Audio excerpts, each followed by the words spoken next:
Pranava Greenwich, where the dream of luxury and nature truly comes home. Pranava Greenwich, a home full of love and dreams. Congress party బీఫామ్లపై గెలిచారు. Party గుర్తించి అవకాశం ఇస్తే parliament అత్యున్నత సభల ప్రతినిధులుగా హస్తినాకు వెళ్లారు. కానీ తాము ఎన్నికైన తెలంగాణలో మాత్రం కనిపించడం లేదనే విమర్శలు గుప్పుమంటున్నాయి. ప్రతిపక్షాలు అధికార పార్టీపై విమర్శలు చేస్తుంటే కనీసం వారి నుంచి ఎలాంటి స్పందన లేకపోవడం చర్చల్లో నలుగుతుంది. ఎంపీలైన వారిలో కొందరు గాంధీ భవన్ మెట్లు కూడా ఎక్కడం లేదని పార్టీ శ్రేణులు అసహనంతో కనిపిస్తున్నాయి. ఇంతకీ ఎవరా ఎంపీలు? వారు గెలిచాక సైలెంట్ అవ్వడం వెనుక లెక్కలేంటి?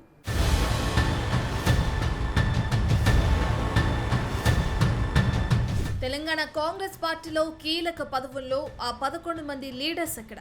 క్రికెట్ టీంలా 11 మందితో మంచి టీం ఉంది, కానీ పొలిటికల్ గేమ్ మాత్రం ఎందుకు ఆడటం లేదు? సీఎం రేవంత్ రెడ్డి ప్రభుత్వంపై ప్రతిపక్షాలు ఘాటుగా విమర్శలు చేస్తుంటే ఆ నేతలు ఎందుకు మాట్లాడడం లేదు? ఆ నేతలకు వాయిస్ లేదా? లేకపోతే మనకెందుకులే అని లైట్ తీసుకుంటున్నారా అనే చర్చ గాంధీ భవన్ వర్గంలో జోరుగా సాగుతుంది. వారెవరో కాదు, తెలంగాణ కాంగ్రెస్ పార్టీ ఎంపీలు.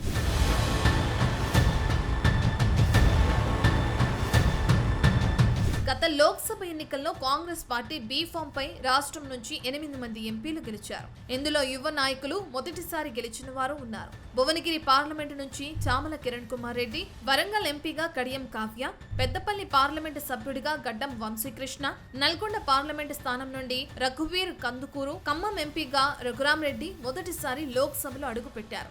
ఇక నాగర్ కర్నూలు నుండి మల్లు రవి, మహబూబాబాద్ పార్లమెంటు నుండి బలరాం నాయక్, జహీరాబాద్ పార్లమెంటు నుంచి గెలిచిన సురేష్ షేట్కర్లు సీనియర్ ఎంపీలు.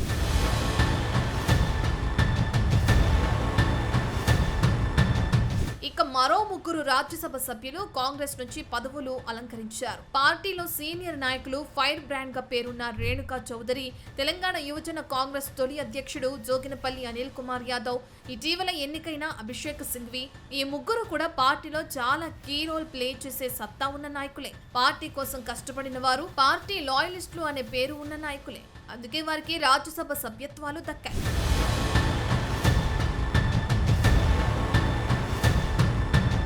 అయితే ఈ 11 మంది ఎంపీలు రాష్ట్రంలో ప్రతిపక్షాలు ప్రభుత్వం అమలు చేస్తున్న సంక్షేమ పథకాలు, కొత్త పాలసీలపై ఘాటుగా విమర్శలు చేస్తుంటే స్పందించడం లేదనే విమర్శలు ఎక్కువ అవుతున్నాయి.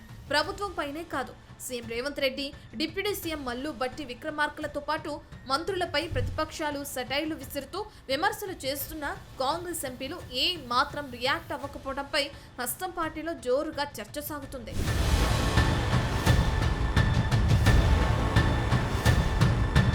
ప్రతి విషయంలో ప్రభుత్వం మంచి చేస్తున్నా తప్పుపడుతూ విపక్షాలు విరుచుకుపడుతుంటే పార్టీ నుంచి గెలిచిన ఎంపీలు మాత్రం మౌనంగా ఉంటున్నారని, అందుకేనా పార్టీ వారికి టికెట్లు ఇచ్చిందని కాంగ్రెస్ శ్రేణులు అసంతృప్తి వ్యక్తం చేస్తున్నాయి. ఒక్క భువనగిరి ఎంపీ చామల కిరణ్ కుమార్ రెడ్డి మాత్రమే అడపాదడపా విపక్షాలపై మండిపడుతూ వీడియోలు రికార్డ్ చేసి విడుదల చేస్తున్నారు. మరో రాజ్యసభ ఎంపీ అనిల్ కుమార్ యాదవ్ హైదరాబాద్ లో పార్టీ కార్యక్రమాలు నిర్వహిస్తున్నారు తప్ప మిగతా ఎంపీలు ఎందుకు మౌనంగా ఉంటున్నారనే చర్చ జోరుగా నడుస్తుంది.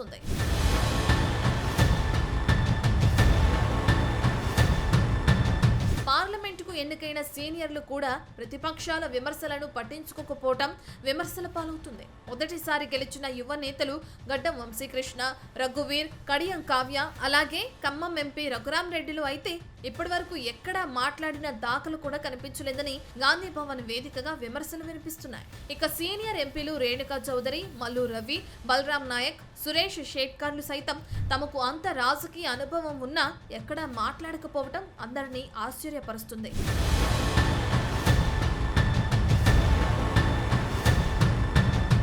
అందులో చాలా మంది ఎంపీలు అసలు గాంధీ భవన్ మెట్లు కూడా ఎక్కడం లేదు. కేవలం ఇన్ఛార్జ్ వచ్చినప్పుడు నిర్వహించే సమావేశాల్లో ముఖం చూపించి వెళ్లడం తప్ప ప్రెస్ మీట్లు కూడా పెట్టడం లేదు. మరి వీరి మౌనం వెనుక మతలబ్ ఏంటి? పార్టీ ఎలాంటి డైరెక్షన్ ఇవ్వటం లేదని మౌనంగా ఉంటున్నారా, లేక గెలిచాం మన పని మనం చేసుకుందామని సైలెంట్ గా ఉండిపోతున్నారా అన్నదే కాంగ్రెస్ వర్గాలకు అంతుపట్టడం లేదట. మరి ఆ యంగ్ ఎంపీలు, సీనియర్ సభ్యులు ఎప్పటికీ వాయిస్ రైజ్ చేస్తారు, అసలు ఎప్పటికైనా మాట్లాడతారా అన్నది చూడాలి.